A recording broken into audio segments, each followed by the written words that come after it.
Testing 1, 2. I want to say, Chimigwich, ho, duegan, minawami with sin. Thank you very much for that song. My friends, you can have a seat at this time. We're about getting ready to go with our agenda here.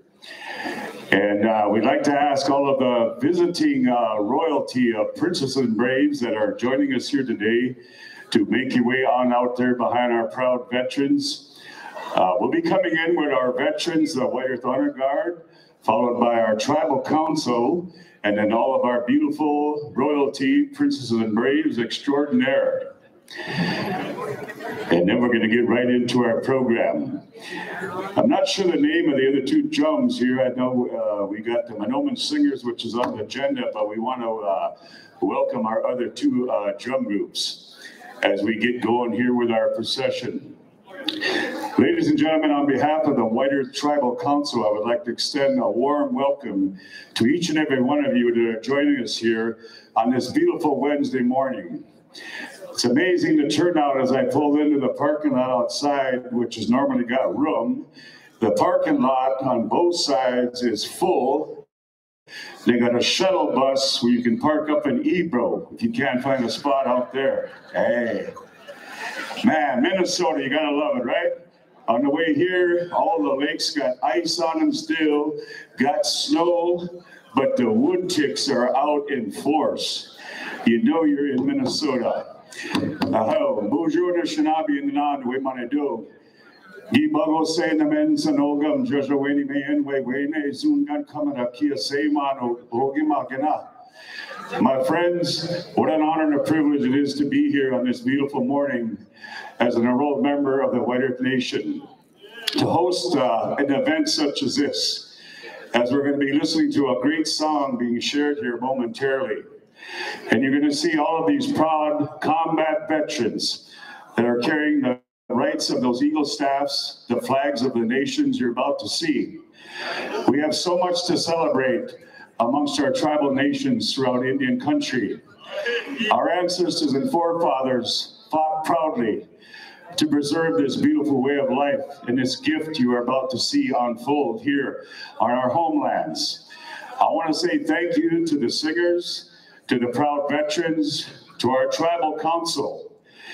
You travel sometimes to different areas, and when you look upon the leadership that you're going to be seeing represented here today, a unified leadership that is progressive, and they will be sharing what has transpired within the last year, the last 4 years on this nation, which direction we are going. To the vendors that are outside, all of our guests and visitors, the tribal nation employees that have set up all of those beautiful booths you see out there, we encourage you to patronize them also when you have time. I want to warn you about the coffee outside here, though. Whoever made that coffee, it's been a long time since I had a good cup of lumberjack mud or cowboy coffee. That stuff will make a spoon stand straight up, man. It's good strong coffee. We're ready to go, I guess. So once again, ladies and gentlemen, we always call you, if you're able to, out of honor and respect, on behalf of our Sacred Eagle staffs, our veterans, and the flags. We'll ask you to rise at this time. And Mahnomen Singers, brothers, whenever you're ready, aho, nagamug, nagamug, with a beautiful honor song, our gun entry song. Here we go.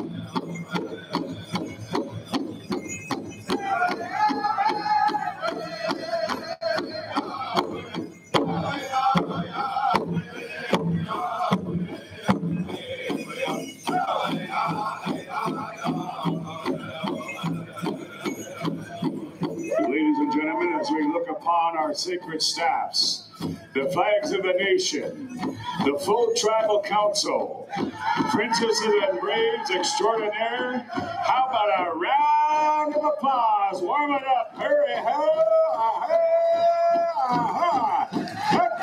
Here we go. We say a special thank you to the White Honor Guard that has traveled extensively, not only throughout the White Earth Nation, throughout the states. They have represented our nation proudly. They have the rights and honors that have served proudly in the U.S. Army, the U.S. Navy, the United States Marine Corps, the United States Air Force, the Coast Guard. We say thank you to these proud men and women you see at this time, for they have paid their dues and sacrifices. And directed behind them, our tribal council, from our chairman, secretary, to the 3 district reps, and take a look at the Indian pride of the Indian nations, princesses and braves extraordinaire. How about a round of applause one more time?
Thank you very much, Manoomin Singers, for that beautiful song. Following our tradition, we have 3 signature songs we always sing when we have our staffs and the flags you see before you, our tribal council, and each and every one of you here in attendance. You all know what a flag song is, the equivalent of the national anthem. And whether it's you, Manoomin Singers, or if you want to share whatever drum group on flag song, we'll go 2 starts on the flag song, and then we'll go 4 into the victory song. These flag songs have been composed a long time ago, and it's a song that reflects the greatness of a tribal nation, of a country such as this, Turtle Island, the US of A. This song has the same reverence heard throughout the land. It's to remind you who you are as a people and a nation, and how we love each other, and how we're going to carry on the future of what our great-grandfathers left us. So whenever we're ready, here we go. Flag song, if you would. Oh.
Miigwech, thank you very much for that beautiful flag song. And now we're going to go into what we'll call our Victory / Veteran Song. For we have much to celebrate as Indian people. We have maintained our identity, our language, our strong culture, and the songs you have just heard to carry on what our great ancestors and forefathers left us, this beautiful gift. Victory song, if you would, please. Right, man. Go.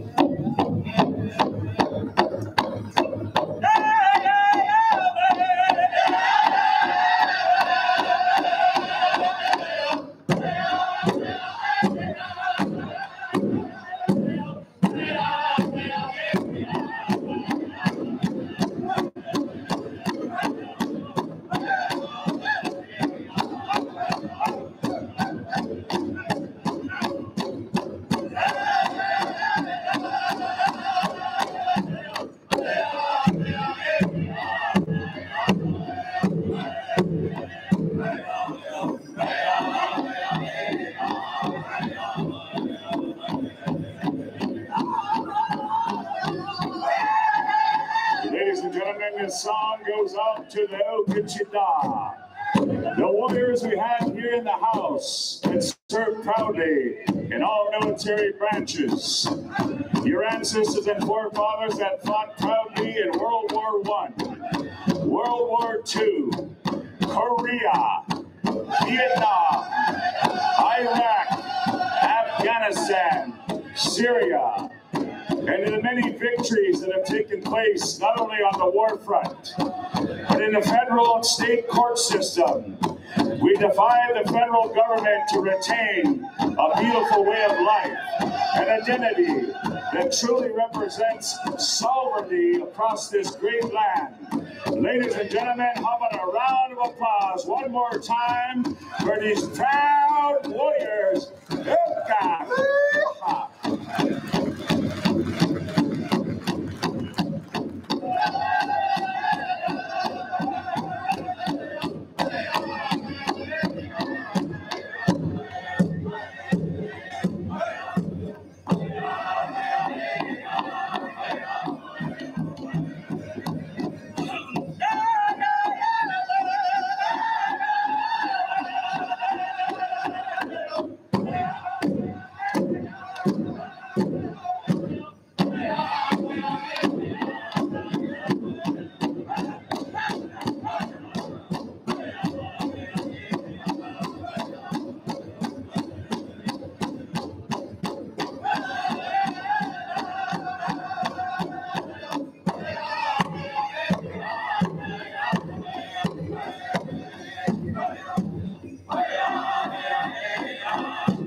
Thank you once again, Mahnomen Singers, for that beautiful song. At this time, we're going to turn things over to the Honor Guard with a presentation of colors. You may post those staff and colors at this time, gentlemen. Marty, you.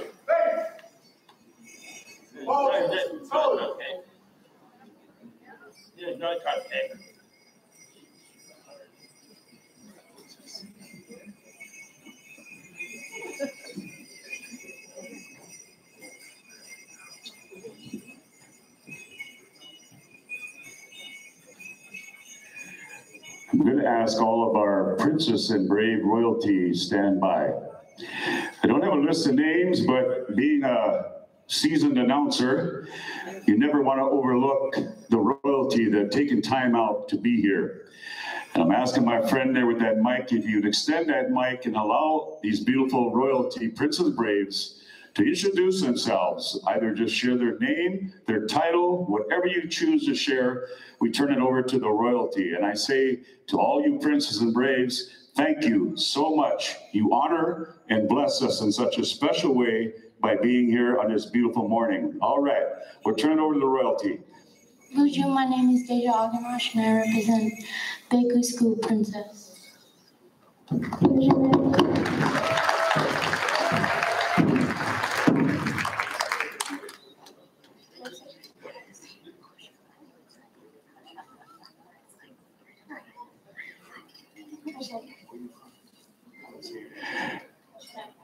He's a little shy today, but this little guy here is Frank the Tank. How about a round of applause? Bonjour, my name is Tara Ganache and I represent Woodlands Rain.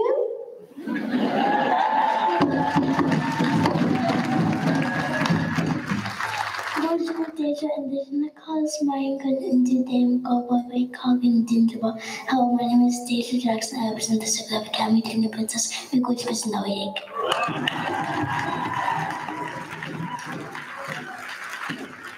Hello, my name is Haley Bauer. I represent the Kola Senior Princess. Anin, Indanoe, Magani Doug, Mikanak, Indigo, Haley Bauer, and Indigenous Cause, Makwa, Nindudem, Gawa, Beginning Cog, and Dunjaba, Gawadim, Cog, Ninda, Mwenda Mama, Nungum, Miguich, and Dawig.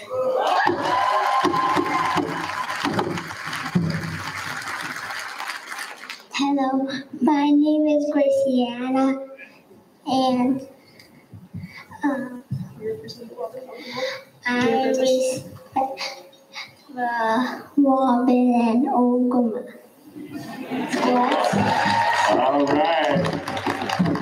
All right, we'll return the mic back and we'll hear from them later. Thank you so much. My friends, you can have a seat at this time and just get casual. We got more of a little bit of a program with our protocol where we're going to be calling upon our district reps, our secretary treasurer, and our tribal chairman. But at this time, my friends, we'd like to call upon our brother Merlin Deegan and Doreen Day. They'd be so kind to share prayer with us here this morning.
Mic runner. Be good. Test. Bushu, Nindinawe Makanidok, Wabno Condition Cars, Wabjation to Dame, Abeding I go up Bemideo, and it's not be able to be quaint down, I go under this cake quaint down. Asabi Kone is a guy getting in Dunchba. Good morning, my relatives, might have to hold this back. I'm going to sing a song that we start the next part of our work together in a good way, thanking the Creator, and looking forward to that work ahead and seeing what creation she has awoken again and what she's going to bring for us. And the birds will be singing. That's kind of the gist of this song. Miigwech. Anishka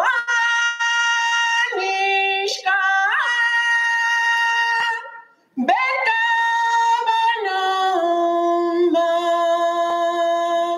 nunde magishe manidu kashitu nunde magishe manidu kashitu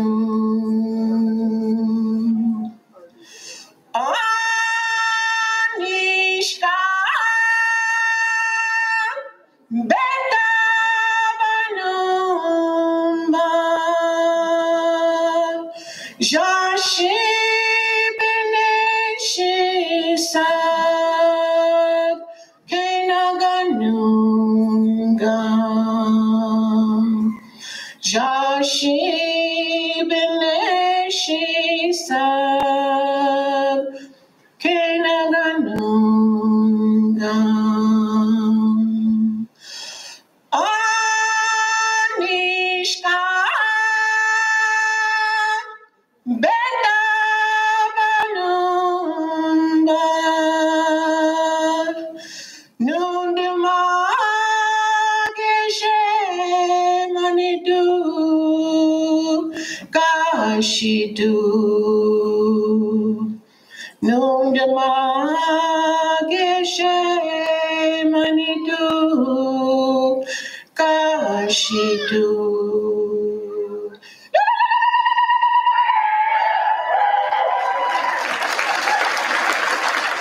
I want to say thank you to Merlin for sharing his Opagwin, that pipe, those kind words and offering, and to our sister Doreen for sharing that beautiful prayer song. We say Chi-miigwech to both of you. Thank you so much. And before we get into hearing from our tribal council, we have one more item on the agenda. We have a very gifted and talented young group here today joining us. I would like to call upon at this time the Circle of Life Academy with some Ojibwe songs. Where are you at? You're on air. It's your time to shine.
much, Circle of Life Academy. Take a seat one more time.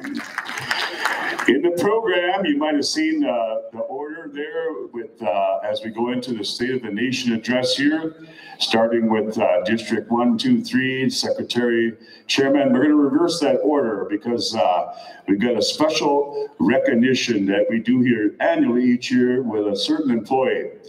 So as we go into the State of the Nation address, it gives me honor and pride to call upon our chairman.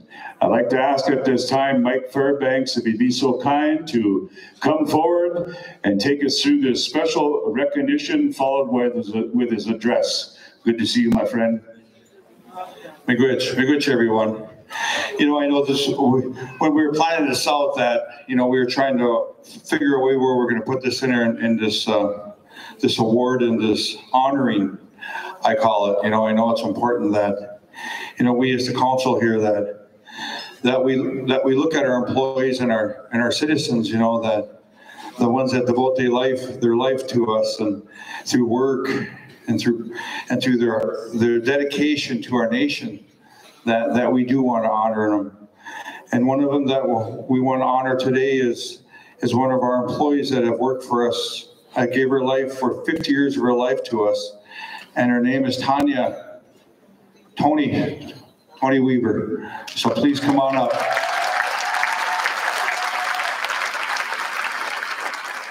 Is Tony here?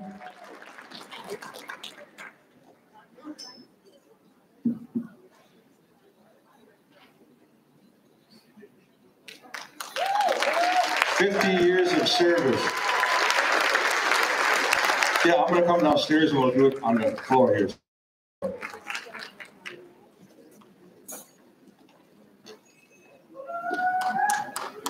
Give her a big round of applause.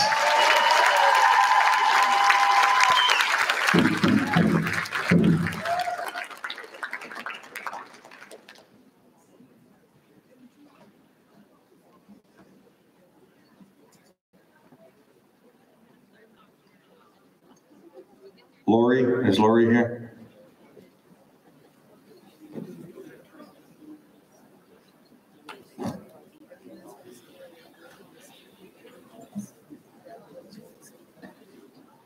Hang on, we're getting the card and the blanket here, so.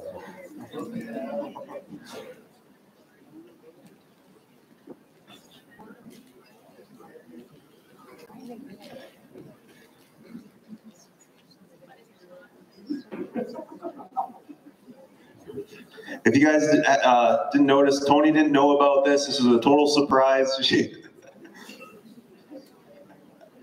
didn't even want to come. She's so dedicated to her job. She wanted to stay in Naywash and work today. She was saying, I got to hold down the ship, and then luckily we schemed up some stuff to get her here today.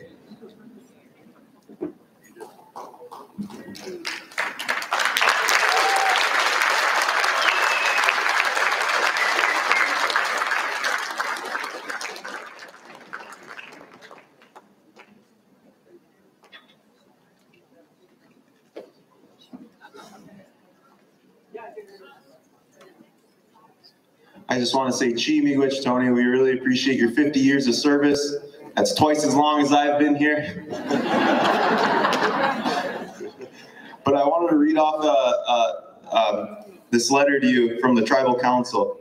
Dear Tony, this letter is to express our sincerest appreciation for your hard work and dedication to the White Earth Reservation Business Committee, Constituent Service Department, and our people.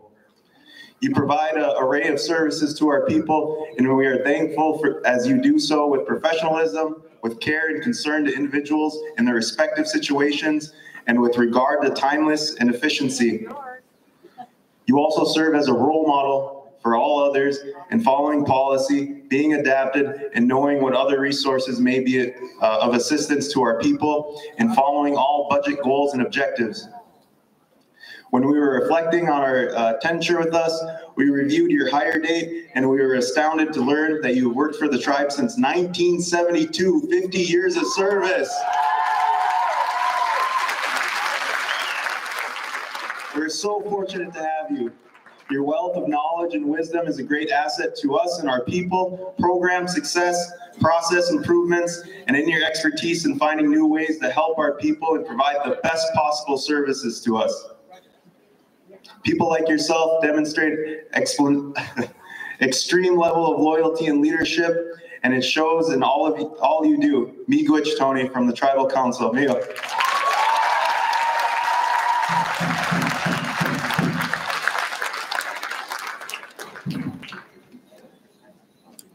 This is Henry Fox, District 1 Rep. I would also like to say many miigwiches to Tony here. I've known her all of my life, I guess. And she's just such a great role model, you know, to even our children in sports and everything. I always see her at softball games and all that good stuff. And she always has good words. So again, Tony, miigwech, I hope.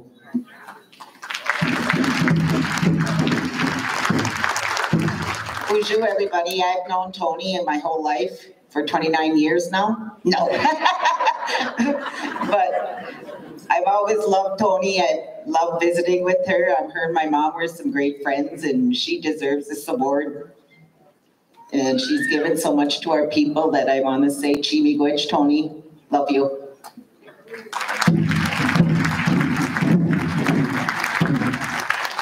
Ani Buju, congratulations, Tony. You deserve it.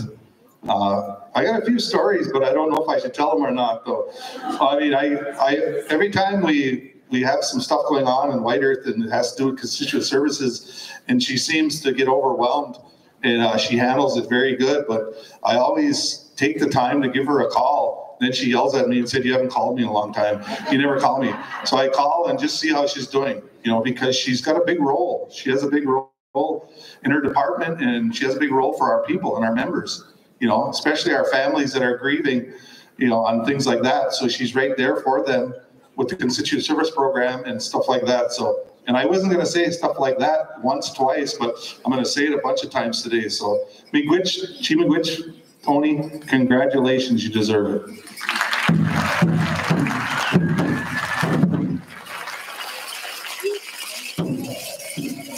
I asked her if she wanted to say a few words. She goes, no.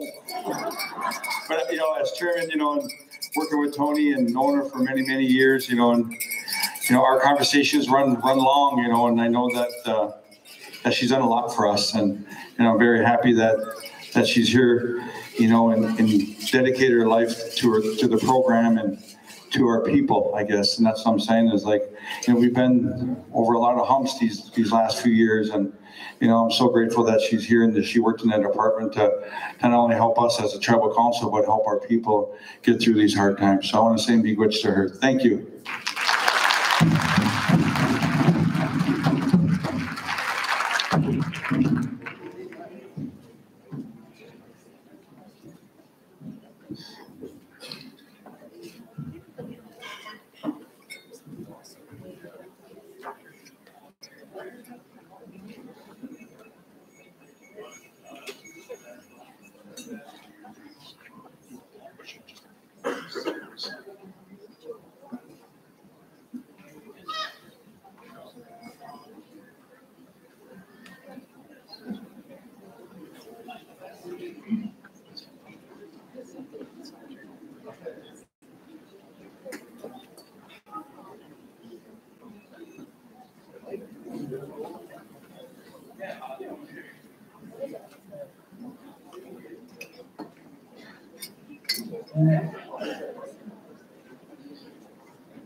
Man, I don't know about the beautiful people, but what an honor.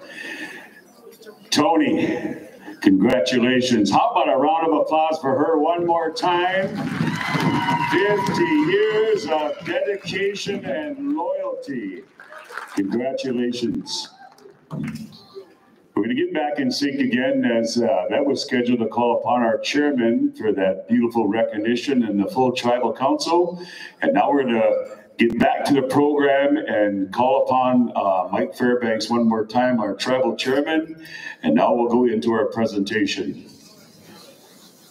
Miigwech, everyone. First I'll say is Mimish, Kawigabo, Indigenous Cause, Migizi, Dudame, Kawabaga, Kanakagan, Dujuba. Miigwech, everyone. You know, I know that it's been years since we did this. You know, since I've been elected in 2019, I never got to elected after the state of the band. But, you know, one of the things that I wanted to talk about, you know, first of all, before I get into my program, I wanted to acknowledge everyone out there. You know, I want to acknowledge all of our invited guests, our dignitaries, especially our elders. That great job they did. Our White Earth Honor Guard, I want to give them kudos for leading us in. Also, honor our drums, our 3 drums I set up today, that did a great job of guiding us into our grand entry here and the songs they sang. And I know it's so important that, you know, when we come in and we start something in a really good way, that the songs are the ones that put us into this I feel like a good mood, you know, and it makes me feel good because, you know, when I come into grand entry at Powwows, it picks me up and it brings out energy in me that I didn't know I had sometimes. And, you know, I get excited and I dance hard. And if you watch me dance, I dance for the people. I dance for the ones that can't dance. So it's really good to hear those songs. And also I wanted to acknowledge for the Prairie did. That's something I think that's so important with us. And, you know, this is something I'm going to talk about later in my presentation is, you know, that language that I want to bring forward to all of us is through our immersion school. So this is something I'm going to bring up later on in my program here. And also I want to talk about, you know, just in general, things that we've done in White Earth, you know. Also in, you know, the year 2022, which is our State of the Band is addressing, is, you know, I wanted to bring up that we got 3 elected new council members up here. So let's give them a big round of applause for having our new council up here and, you know, the hard work they're doing today. And I wanted to say thank you to them for helping and contributing because, you know, my program's pretty thick and we're working on a lot of things to help our people. So, okay. Next up, I have COVID. You know, I know I'm kind of going backwards again, but I wanted to say back in 19 when I was elected that we knew COVID was coming, and our debriefings, you know, our tribal council was aware that when it was coming across seas that it was going to hit the United States. And the reason why I'm talking about this is I just to our EOC employees out there were part of it because we couldn't have done this without our employees and our health divisions and all the employees because that's something that put us in a whole different arena. And I think what, you know, and you know what I'm talking about if I'm going over this, that the EOC, the monies that we devoted towards testing, keeping our elders out of harm's way. And that was one thing that was the most part of my friendship is I really remember and think about is keeping our elders safe, our language carriers, our language holders. That was one thing my priority was to keep them safe. And I think that the monies that we invested into the EOC at that time, I think that we did a great job. So I want to say kudos to them. So miigwech, and let's give everyone a round of applause, our employees, for being a part of this. Now we're here today. This is a program that we've been talking about since I was deputy director back in 2015, 2016, that we knew the importance of cannabis.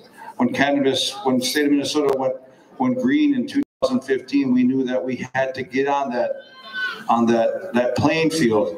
And it wasn't until 2020 when we enacted not only our cannabis ordinance, but also the monies to start this process up. And today, you know, our medical cannabis program is very near opening our doors to our dispensary and starting our medical program. So it's going to be a really good economic development for not only us, but for everyone around us. And I'm not going to get into detail with too much, you know, about Wabigoon-Mishkiki, but I know that's something that I'm very proud of. I know that's one thing that we talked about when the law changed in 2015, with the green jobs out there, with all the employees, that we knew the wave was coming.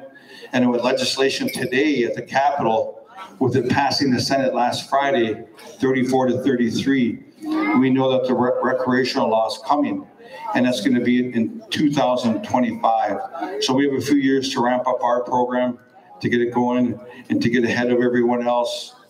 So I'm very, very proud of our Wabigoon-Mishkiki program. So next up I have is it kind of goes into our behavioral health division, and this is when we bought last fall, this past spring, this spring, we bought the Ridgeway Apartments in Bemidji, and I got the city council members down here, and it was something that we talked about as a council, because that's one thing that we struggle with. Even though we have 4 clinics to help our people that are dealing with opioids, we have no place to place our families when they leave treatment. So one of the stories I've always remembered was when I was at Oshkie, and I was at one of the graduations at Oshkie, and that little family was so happy. She was so bright, and she was so just so glad to graduate and to be clean.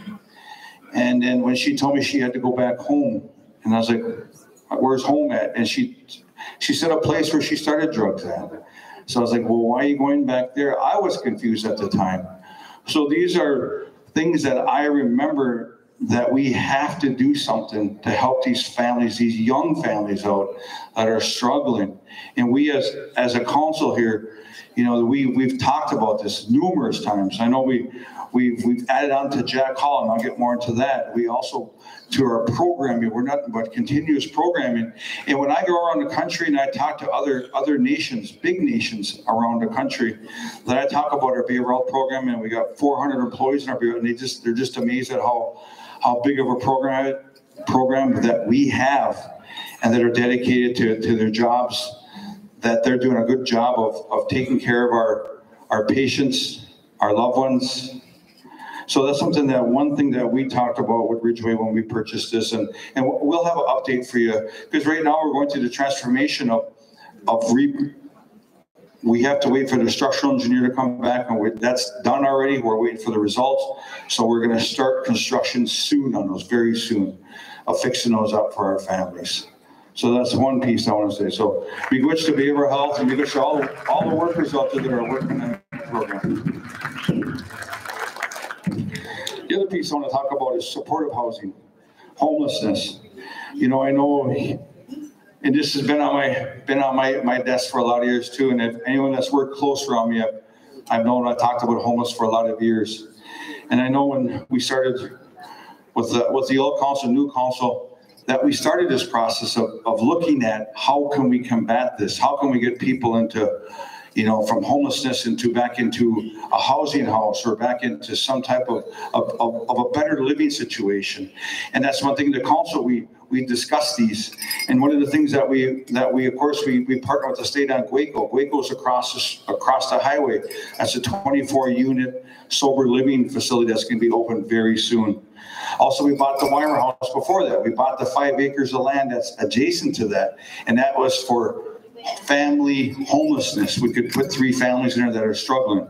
And now we're looking at other areas. We're looking at the old acute care, because we moved acute care out to Jack Hall, but we're looking at maybe doing something on that property for homelessness too, or otherwise we're going to build onto the back of the Weimer House for our homeless program. So that's one thing I wanted to talk on and touch about that. And also alongside of that is the purchase of our Star of the Lakes hotel in Detroit Lakes.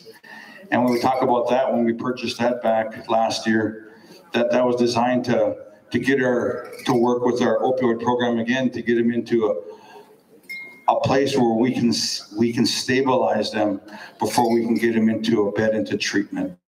And that was the whole thing that we worked with that on Starter Lakes and Detroit Lakes, that we were trying to do as much as we can as leadership, because we had a hard time when our program of CSOs and our overdose response teams would get out there. We had no place to bring these individuals sometimes.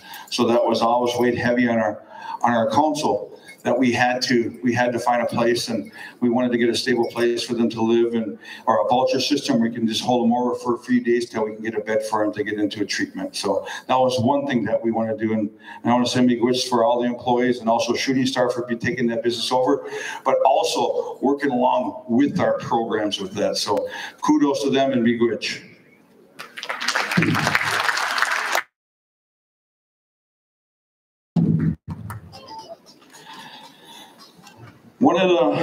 One of the, I talked about this numerous times too, on a commission that's going to be there. I'll work alongside the Elders Council to meet the needs of all of our elders in our communities and all of our communities across White Earth, and also in Cass Lake in the urban area, and also the Iron Range. So this is one commission that we started this last year, and we're funding them. The next up is the Cannabis Commission. Now, the Cannabis Commission works hand in Wabigow-Mishkiki. They're the regulators of the cannabis program. They're the ones like the Gaming Commission is for this casino here. We have to follow regulations. So that's one thing I was happy for. And also one of the things that I was really, really happy and honored to see is our Tribal Utility Commission. We have a couple members here right now, or 2 or 3 of them. We have Mindy Iverson, which is our chair lady of our commission. Mindy, if you want to stand up and wave at everyone. They're doing a great job. This is something I believe is the future of White Earth.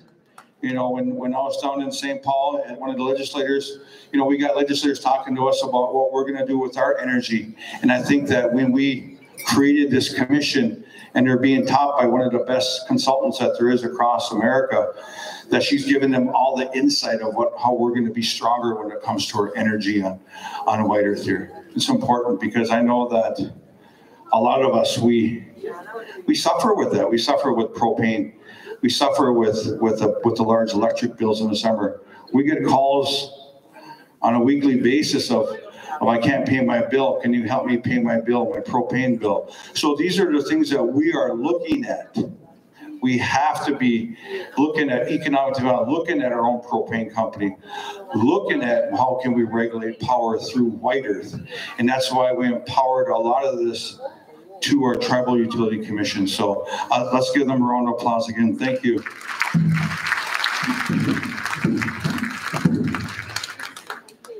Now I'll get into new construction. One of the things that we have going around White Earth is a lot of our projects. And first of all, I want to talk about the joint venture that's in Netawash. I know Eugene might talk a little bit about it too, because that was something that in back, I want to say, even when I just started back in 2012 and 14, that was one thing that Representative Kathy Goodwin was really, really pushing hard for, and that was her dream. So that'll be a later thing that we'll talk about with that. And I'm so honored that we got that funded, and we got that, and all of us work hard together to get that passed so we can get that clinic built. And it's going to be open very, very soon for all of our membership that can utilize that medical facility up in Netawash. It's a beautiful building. So, and then that'll be something that'll be updated through our paper too. So. Next up I have is the Jack Hall Acute Center, and that is over on Jack Hall Lake. And, a while back, this is probably back in the last administration, we ended up buying that property. I think it was like 300 or 700 acres. It was a big chunk of land. They had a new building back on the lake back there. And back then we looked at how we're going to utilize this beautiful property. And it was fairly new. So what we did is we added on like big dormitories back there so we could start our services for our men back there. And right now it is open. So I want to say, let's give a shout out and a hand for the acute care for opening up the acute care at Jack Hall facility back there. and working with our men. Guayco, I talked about Guayco across the street, the homeless housing to get our men or women into this homeless one-unit efficiency apartments or studio apartments that they'll be able to be housed in there. So I'm very, very happy for that. Okay, next up I have the Tribal College. They're celebrating their 25th year of being, very, very, very happy that we have a tribal college. I've been advocating for the tribal college for many years of sitting on that board of directors, talking about how can we expand, how can we make things better for our kids on our reservation and get them to go to our college. I know one of the things which I'm going to go in a little bit is, down at legislation now, we had a $30 million community health building, like a gymnasium with all the wraparound service on. That is right now in the legislation down in St. Paul. So we're, as us council, we're advocating for that here in Mahnomen, because I know it ties along with the tribal college, because I've always dreamed about us having a tribal college men's and women's basketball team. I've always wanted to go to a basketball game and watching our kids play at that college level. So that's one thing I know that we're excited about here back in Wedderton, our leadership, and we're always have our phones on, because we get calls continuously from our lobbyists down in St. Paul to see where these bills are moving, and that's one thing that we advocate hard for when we do go down to St. Paul. So be good. And also, graduation is going to be on May 11th at 2 p.m. Also, I'm going to talk about is the historical day in Bemidji. We had a ceremony here not too long ago where we presented our flags to the city council. It was a very, very honored celebration. We had Red Lake, Leech Lake, and us were there to meet with the mayor and the council members from Bemidji. And so that was something I was very honored to attend that and talk about our relationships with these towns that sit outside of our reservation. I know it's important that we have to develop these relationships with these municipalities around our borders. Yesterday we had a meeting, probably first time in many, many years, we had a meeting with Becker County. And it was felt kind of awkward at first, but then as we got down in the agenda, it kind of got more and more loose. I mean, it was more and more we kind of opened up more. And these are things I feel like our nation, we need to communicate with these towns that are around us and create, and how can we help, and how can we help build relationships with these towns? One of the things from getting back to Bemidji, we talked about this, and I was just talking to the two city council members that are sitting beneath me, that Bemidji, Beltrami County Jail, holds a lot of Anishinaabe people.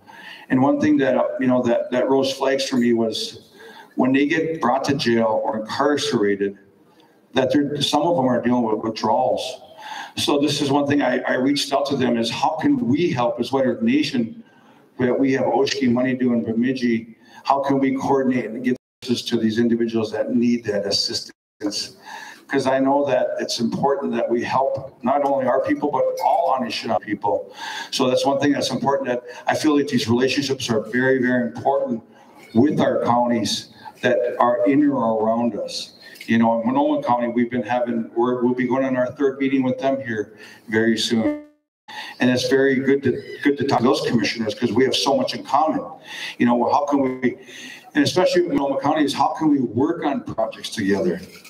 One thing that we talked about, and maybe Mike LaRock being our public safety director before he was elected, was it a new jail in Mahnomen? Because a lot of our people that go to Mahnomen County, they get shipped out and they're way over there. They're in Crookston, they're way over in our town. It's really hard to see them or talk to them. So that's one thing that we're looking at. We're talking to these counties, and how can we assist and how can we help? So these are things that are on our mind as tribal council members, is how are we going to be effective, and how can we communicate with our fellow county neighbors? Miigwech.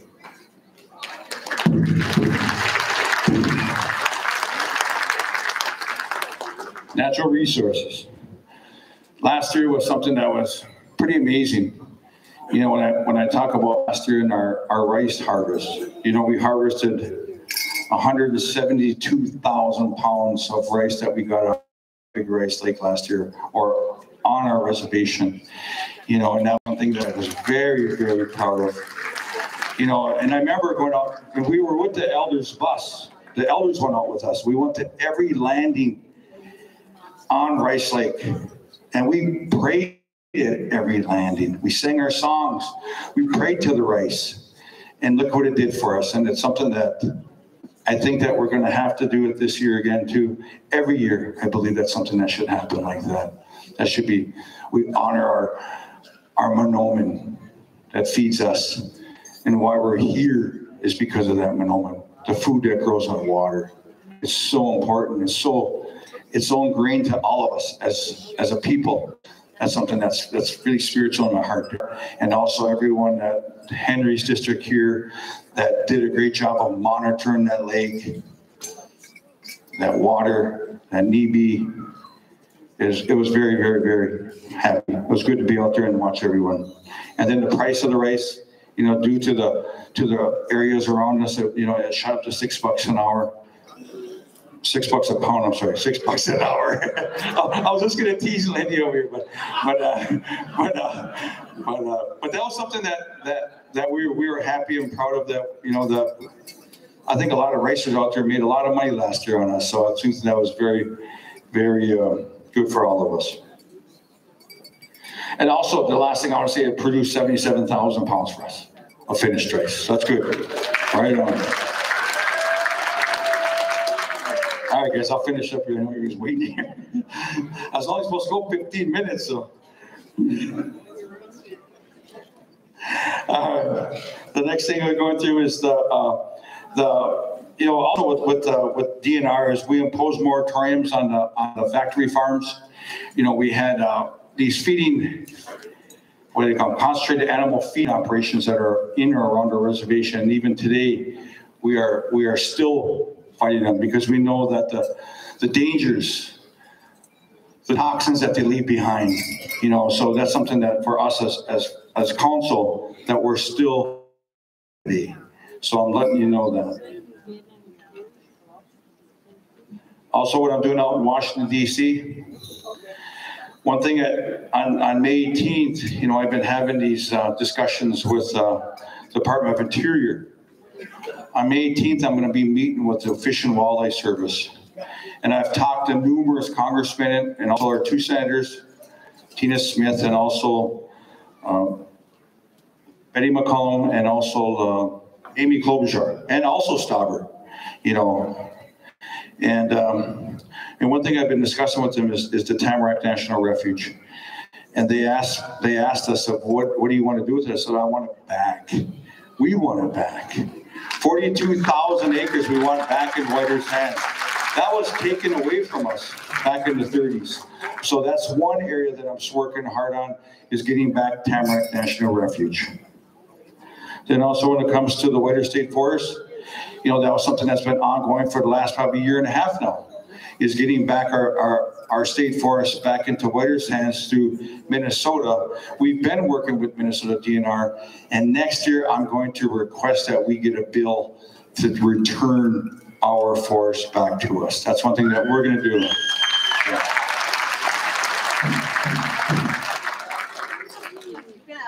And also, I want to mention too, through our land department, that we've purchased numerous properties this last year. I know when properties would pop up on the internet or on Facebook or whatnot, that people would reach out to us and say, hey guys, there's land for sale over this way or this way on the reservation. And we did purchase the bulk of those lands in our hands. So we are buying land back pretty fast. So that's one good thing we're doing too. And like I said earlier, the future, what I'm working on is also I think that's something that Whiter is going to be in need of. And I know I talked to the elders, is our health board and our health system. that's going to have to improve. And I am going to be working on it very soon after legislation. So we got to work on our healthcare. That's what I'm going to be working on.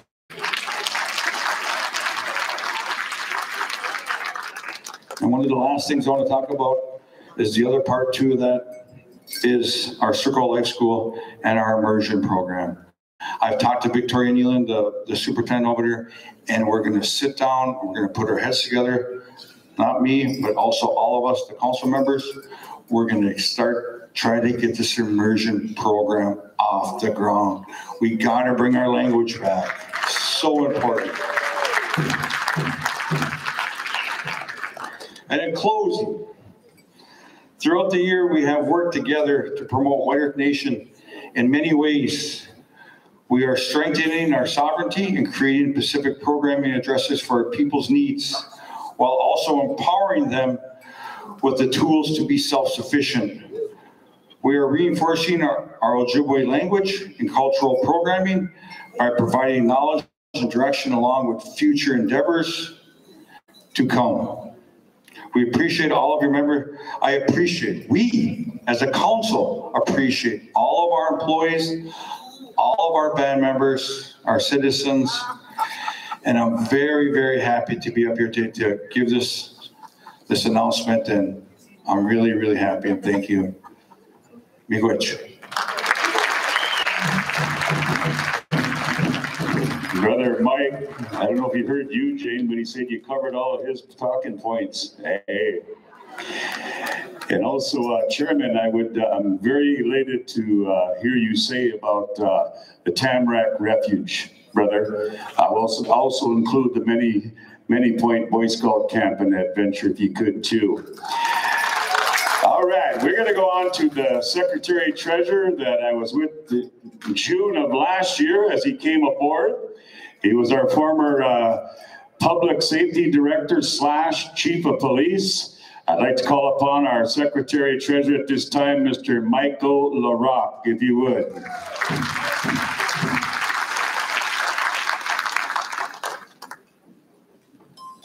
You give me this mic, and I don't know if I'm gonna get down off this stage. Ani Bonjour, everybody, welcome. I'm gonna do something that I normally don't do. I do not go backwards. I look at going forward. We talked to the radio station today, and he asked us what my topic today. My topic's going to be moving forward in a good way.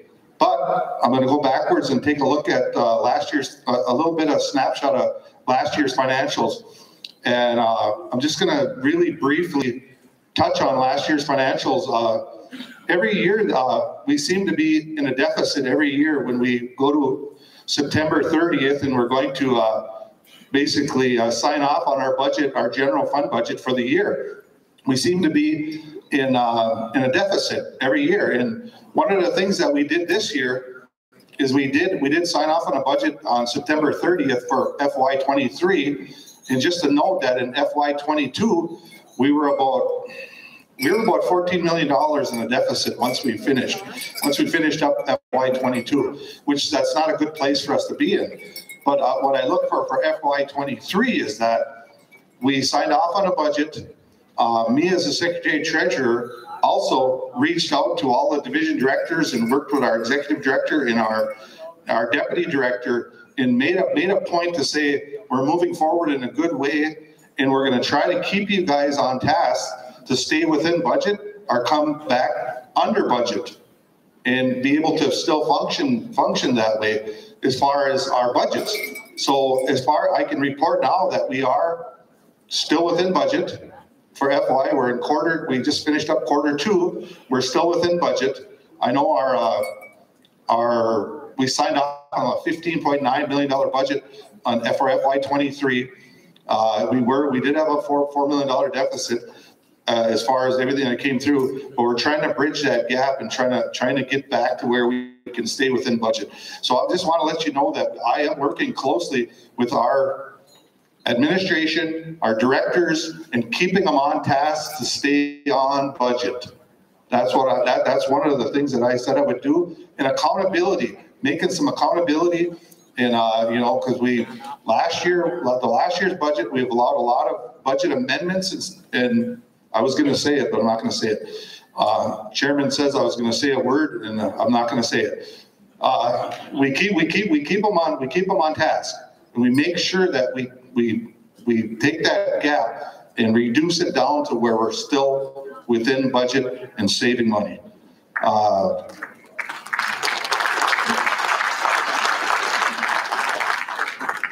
I've been tasked to also talk about our employees, and I have some numbers here for the government side and the Shooting Star side. So I'm very proud of these numbers. I'm very proud of these numbers. So if you look at our employees, currently on the government side, we have 1,168 employees. On the Shooting Star side, we have 618 employees. On the Shooting Star side, nearly 56% of our employees are white earth enrolled, are descendants. That's a good thing. On the government side, nearly 60% of our employees are white earth enrolled, are descendants. And another little small footnote is that 11% on the Shooting Star side is that they're MCT enrolled, or other tribal nations enrolled. On the government side, we have about 11% also. This tells us that 67% of our workforce at the casino is Native American. It also tells us on our government side that we have 71% of our workforce is Native American. That's pretty proud. That's pretty proud of our both sides. Both sides. I'm gonna go into the leadership roles in both entities. On the government side, our leadership positions, directors and managers, we have 118 employees that are directors and managers on our government side. On our Shooting Star side, we have 37 employees that are directors and managers.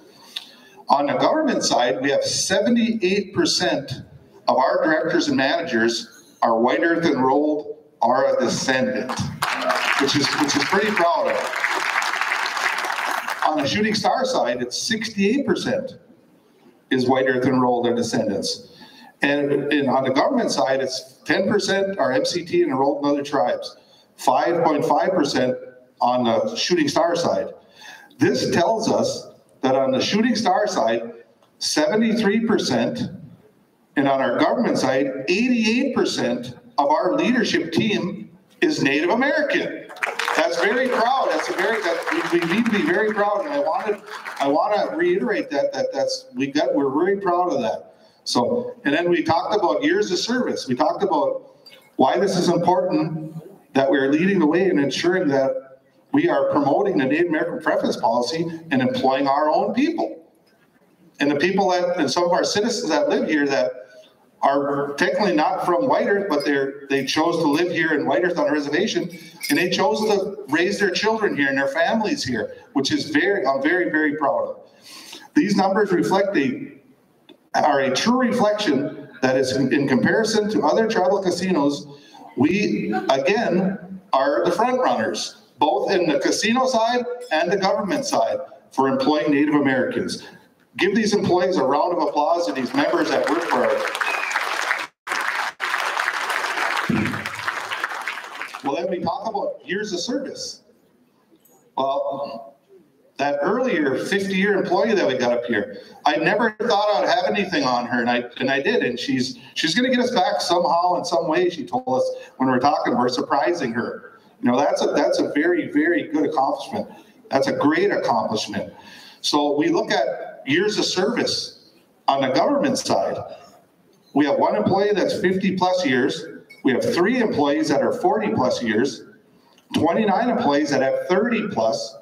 We have 62 employees that are 20 plus years experience, 163 employees that have 10 years or more experience, 304 employees have 5 plus years of service on the government side, which that means we're retaining our employees. We're retaining our members, our membership, where they want to come work for us, and we're taking care of them and retaining them. On the casino side,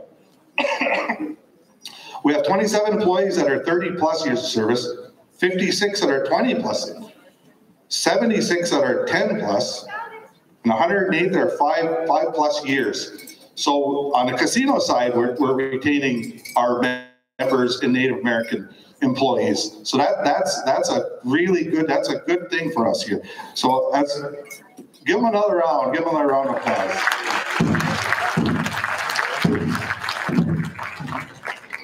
As a result, we have 43% of our employees on the casino side and 50% of our employees on the government side, employees based that serve our communities with at least 5 years of service.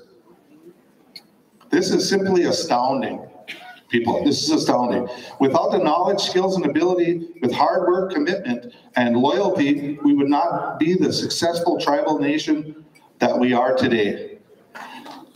Our employees are the ones that truly make the difference in setting us apart, and we couldn't be more proud of them. Thank you on that side.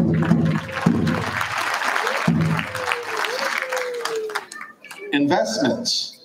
I want to talk a little bit about an investment that's been getting a buzz of some of our members. Our Pathfinders investment. This has been going on for about a year. The past council was looking at it, and I'll go into what it is here. I'll get into what it is. But I mean, we've been researching it for the last probably a year. We've been researching it ever since before I even got on council. The old council was looking at it. We just never pulled the trigger on it until this new council came aboard, and we did pull the trigger on it. I am also a new board member on the Pathfinders PBC. What do you call it? I'm on the Pathfinders board of directors. I haven't made my first meeting yet, but I'll be there on the 19th. So I'm going to go over a little bit. I have a little statement here of what Pathfinders is. Native Americans in Minnesota had the highest opioid overdose death rate of any American Indian in the country. Native Americans in Minnesota, I'm sorry, in the country.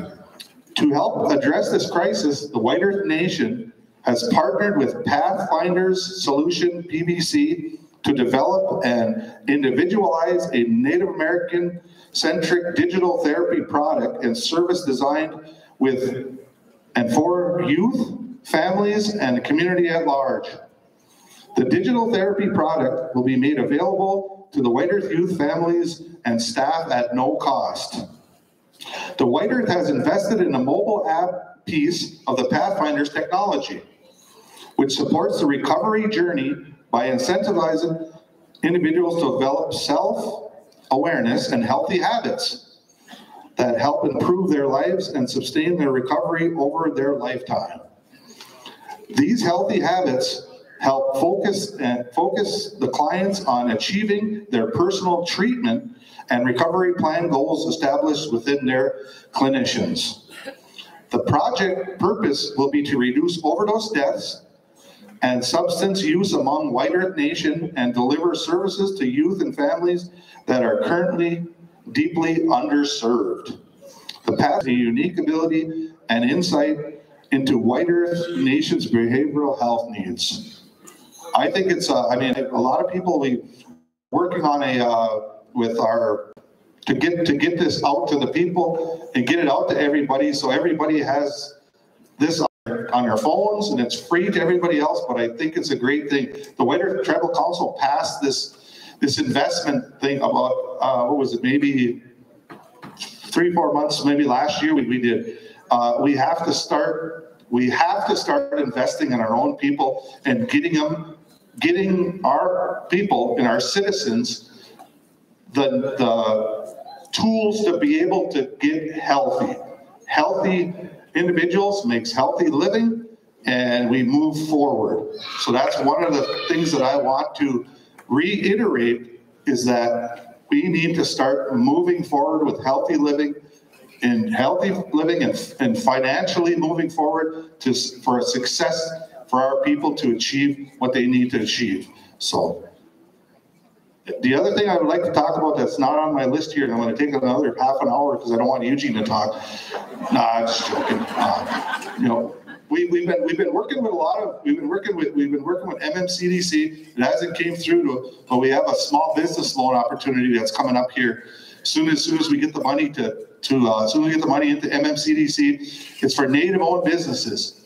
I believe it's about $4 million, and that's going to be opening up. That's going to be opening up to our members, and whoever wants to start a business, whoever has a business, it'll help them. It'll help them in that realm to help them succeed as a business, as a Native American business owner. So that's coming out. You need to look for that. There's a couple other things going on. I don't know if they're going to talk about it or not, but there's the other district reps. I'm not going to talk about what's going on in each one of their things, but I want to talk a little bit about what we're working on. We're also working, I know the chairman didn't, and I don't know if he wants me to talk about this, but we're working with the state of Minnesota for state impact aid, along with all the other tribes, the 11 tribes, to get some annual funding from the state of Minnesota for tribal impact aid. And that's a bill that we've been carrying and we've been looking at for probably the last 3-4 months. But that will generate money from the state of Minnesota to come over to the tribes and help them with their government services and filling gaps to where we need gaps, where we're falling short on a lot of things. So, but I'm kind of winging it now, and people tell me that I talk from the heart, and that's what I'm doing now. And I do talk from the heart because I care about this community, and I care about our tribe, and I care about everything. I wouldn't have ran for office if I didn't care about everybody else and all these memberships and all that.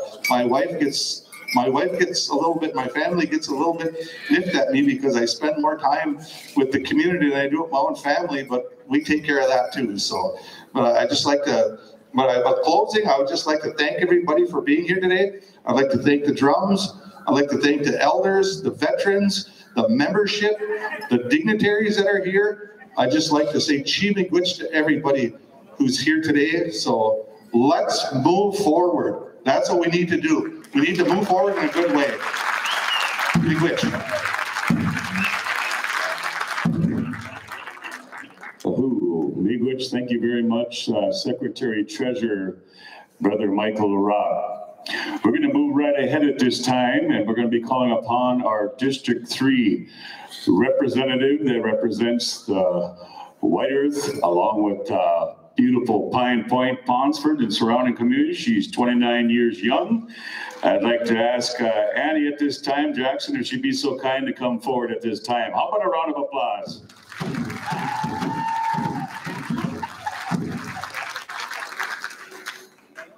I didn't know if I was going to be tall enough for this thing, but I guess it worked out okay. First of all, I want to introduce myself. Buju Nudadance Indishnakas Makwadudain, Gawababi Ganikag Nindujaba. My name is Little Wind. My English name is Cheryl. I go by my middle name, Annie, so if people call me Cheryl, I really don't know who they're talking to, but you know, it's starting to come to me now. I want to thank everybody for their attendance today. It's nice to see all the beautiful faces, especially our elders and our veterans, our employees, and I want to give a shout out to our admin staff. Without them, we'd be lost. We got Mia, Aisha, Loretta, Stacy, Tom, and Michael. I don't know if you're here, if you want to stand up so you get a round of applause.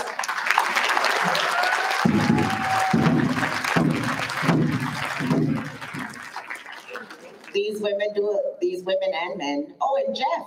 Geez, Jeff, where are you? I almost forgot about Jeff, but they do a lot. They have a lot on their plates. They do a lot of running for us, and you know, it's awesome, everything they do for us. And they're working for you guys too, 100%, just like our employees.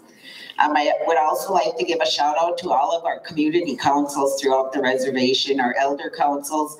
I mean, without them, you know, we probably wouldn't have made it through the pandemic as much as we did, but we did, you know, and I do believe that we all came out stronger and more united than what we were to begin with. So I want to say chi miigwech to everybody for that. I had but I kind of got away from that. But anyways, I want to just give some updates on District 3.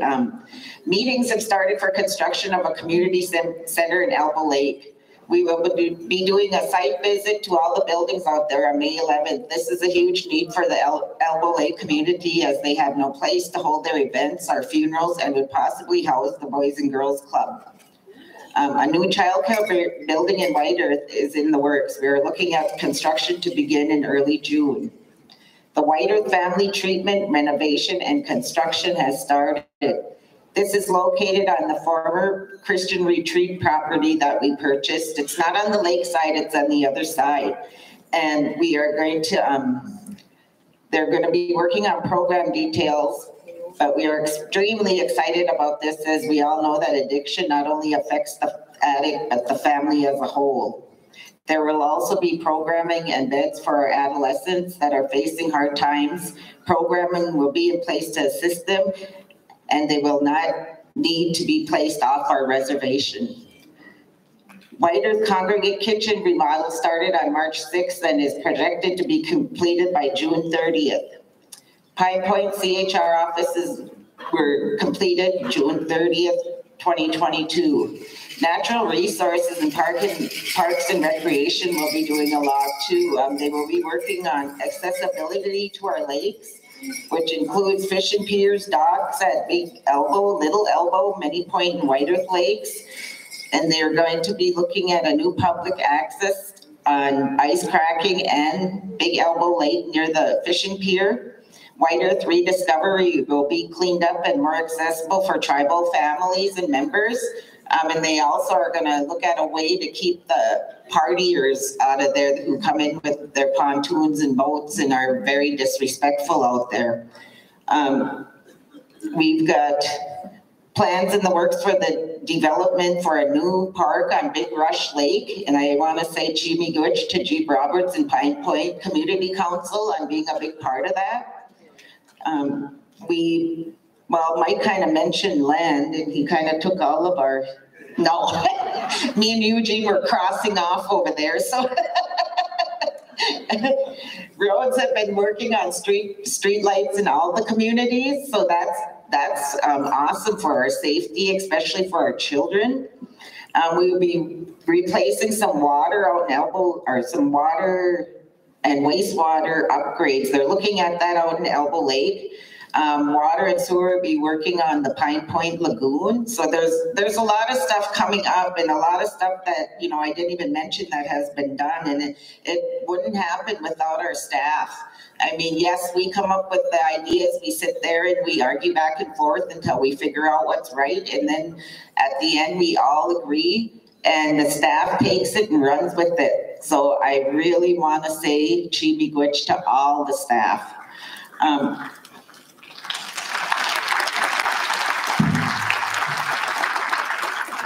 I've been having a fun time working with all these guys here.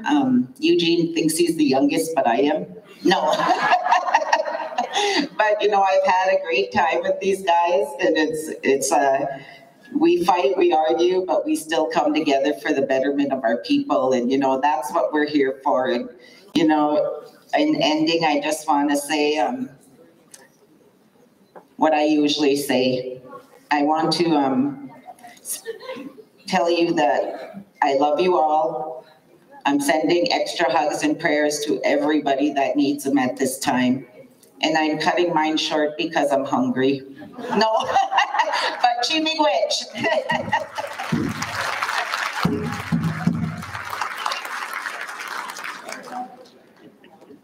Thank you very much, Cheryl. We're going to move right on to our District 2 rep. This young man came aboard last year. I was here, and he shared a very powerful vision and a statement. He struggled in high school, but he had 3 or 4 people he looked up to, and he's fulfilled that goal. And I want to introduce you our District 2 rep, Eugene Summers. Brother, if you would. Welcome. Nahoo.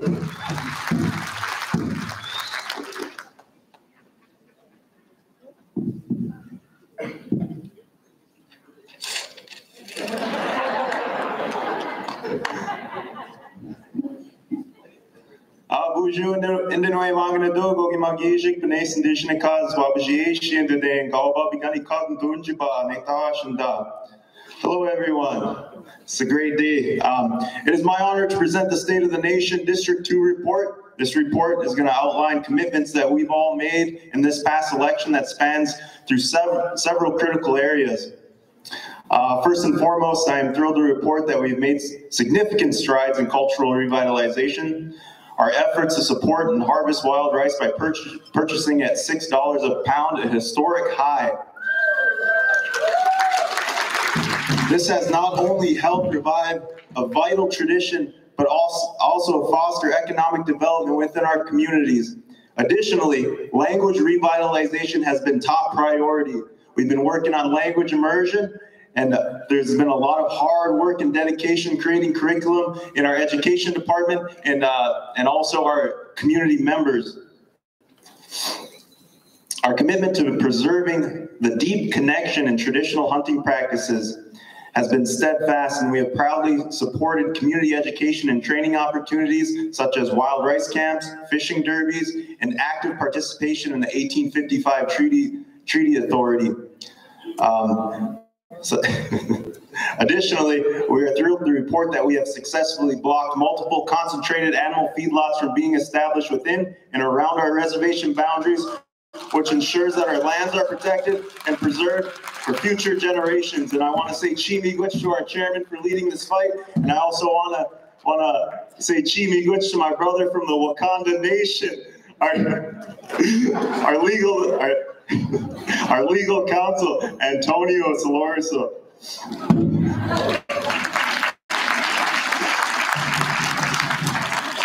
On the economic development front, we have focused on promoting sustainable energy and also producing it.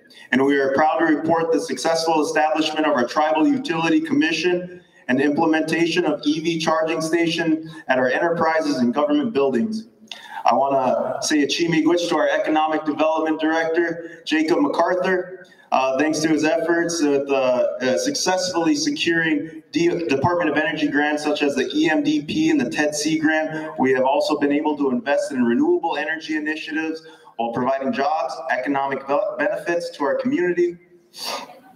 And then I want to talk about cannabis. So if you guys look on your card, your $20 promo, if you look on the back, it's the Wabiguan, buy one, get one. No, I'm kidding.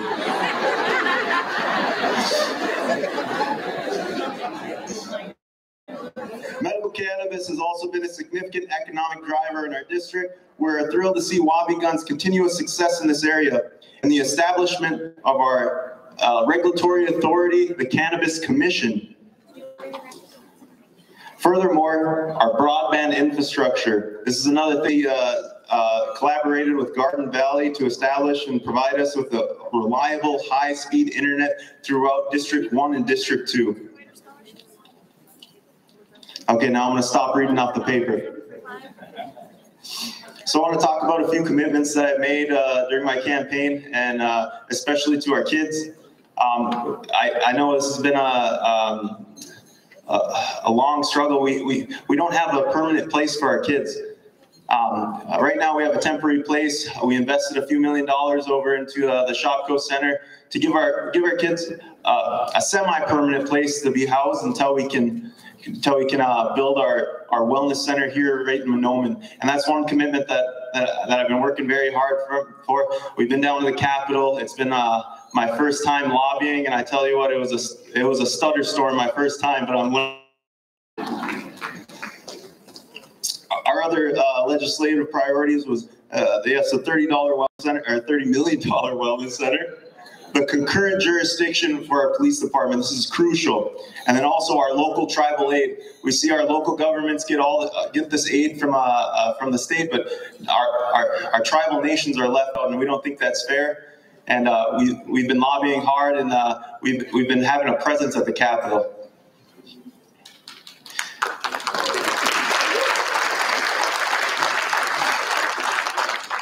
And I know I was talking to a few of our employees, and they were talking about, what about that 4-day work week you're promising us? So, our Secretary Treasurer was talking about how we're working smarter, how we're being leaders in initiatives. And one of the initiatives we're looking at is, yes, a 4-day work week, but it's it's not what you think. So we're doing pilot programs. Not every department's going to be able to have a 4-day work week, but what we're seeing from these pilot programs is that we have increase in productivity. We have happier employees, and we're saving a lot of money, so.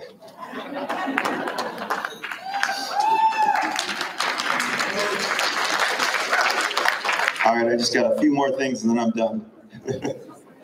I want to say chimigwich to our urban councils. I know when I was down there visiting you folks, I really wanted to bridge that gap between our urban relatives and back on reservation. There's a gap in services, and I'm proud to announce that we currently we interviewed. I don't know who got it yet, but we interviewed for the urban COO position, which would be a leadership position that will make sure that our urban relatives will be have the same access to services than our people up north here.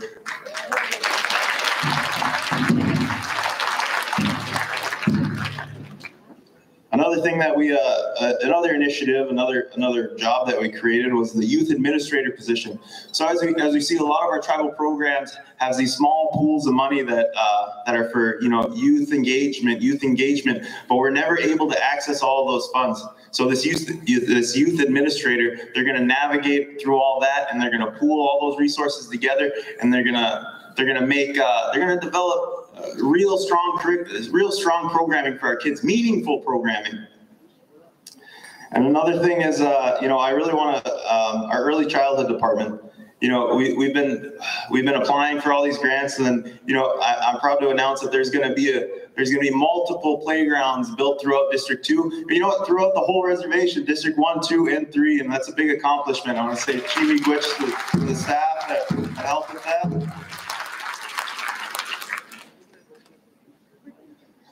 And I want to say a special miigwech.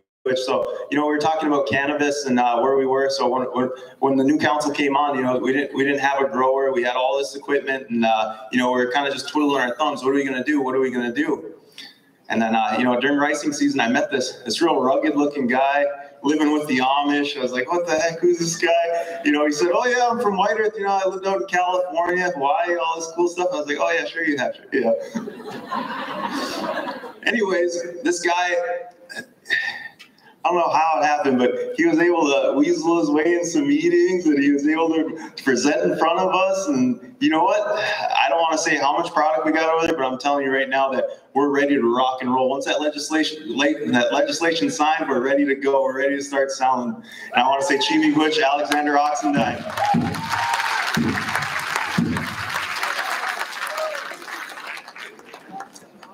Another thing I want to mention is our relationships with the community councils and our elders council. I know the elders were kind of upset with me, but I think we made amends, and it was from that joke that I just did up here. So I made amends with them, I'm pretty sure. Tito? Put you on the spot. But our community councils play such a vital role in in the development of our communities, and even our public safety. We have our CSO programs. We bring community into our work.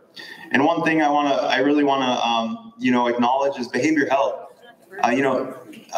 They're working with our community councils to administer services, and they're assisting them with $10,000 of additional funding a year, each and every community council.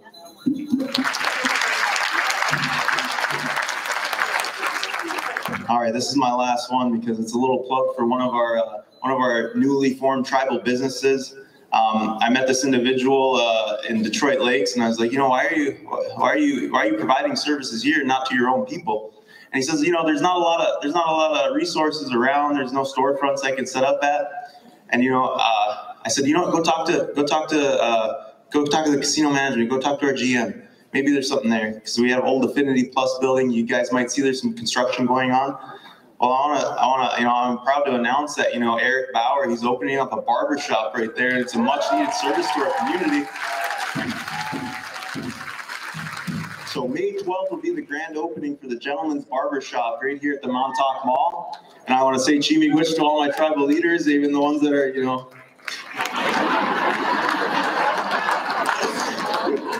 in supporting this. Yeah, I'll probably get there. I don't have any grades yet. I packed on a few pounds and I've been, running myself ragged, but I'm doing it. When I sit in front of you guys here, it just makes it all worth it. All this hard work and everything that we've been up to.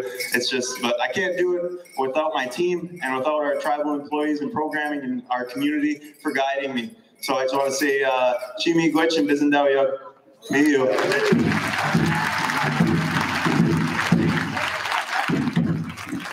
Thank you very much, District 2 Rep Eugene. In the future, Eugene, you keep that 4-day work thing going, right? And then you tell the people, but if you have any questions, see Mike LaRock. Hey. Eugene, you're also involved in a video about how to properly swamp a canoe on a big rice, right? Them 2 guys you filmed? How many seen that video? This guy giving all kinds of advice how to turn it over, and that was awesome. We're going to move on to our last representative, District 1 representative. Probably besides myself and Dr. Will Antel, it's called Rice Lake, but for us old timers that are way beyond 8-track tapes, we used to call it Jack Pine at one time. And I'd like to call upon my young brother here, Mr. Henry Fox, if he'd be so kind, your district representative from the Rice Lake community. Ahoo. Miigwech Vince, old buddy, old pal. Gage, give me one. Dishnaka, Makwanudem, Gaji Kajawagamont. I'm Henry Fox. I'm the District 1 rep over here for the White Earth Nation. These guys all made it pretty easy for me. I didn't, at first I was supposed to be first, because 1 comes before 2 and 3 and stuff, but I guess it changed up. So they all made it pretty easy. So I got a motto that says ditto.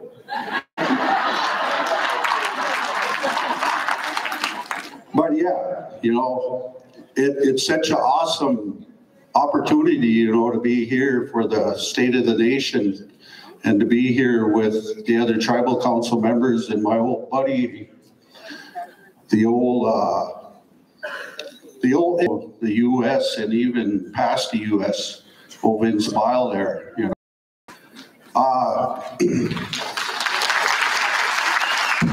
I guess many miigwiches, to all the programs that when they're called upon to set up at things here, all our conferences and everything here at the casino, that they come out and offer so much. And it's great to see them, come out and do that, because they're actually an employee here for White Earth. And even some of the other people in the surrounding areas coming out there doing surveys and everything else, for the things they do, Minnesota, Department of Transportation and everything else. I know the last couple of weeks were, pretty busy, and they're still busy. They're even getting busier and busier.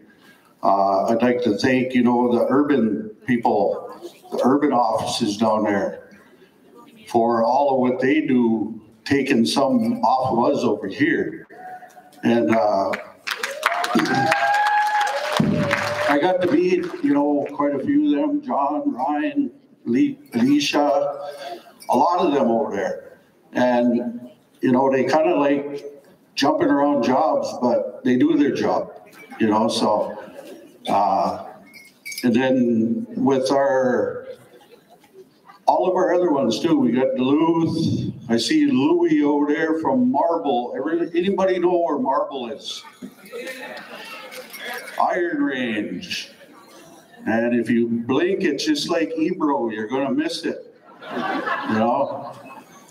Because we also have another casino besides this one. And I don't know where they came up with the name, the Bagley Casino, when it's in Ebro, Ebro Casino. And I do a lot of visiting over there. Of course, the food's good. I'm not really a gambler, so I listened to an elder that told me, because this Easter I celebrated 24 years in recovery.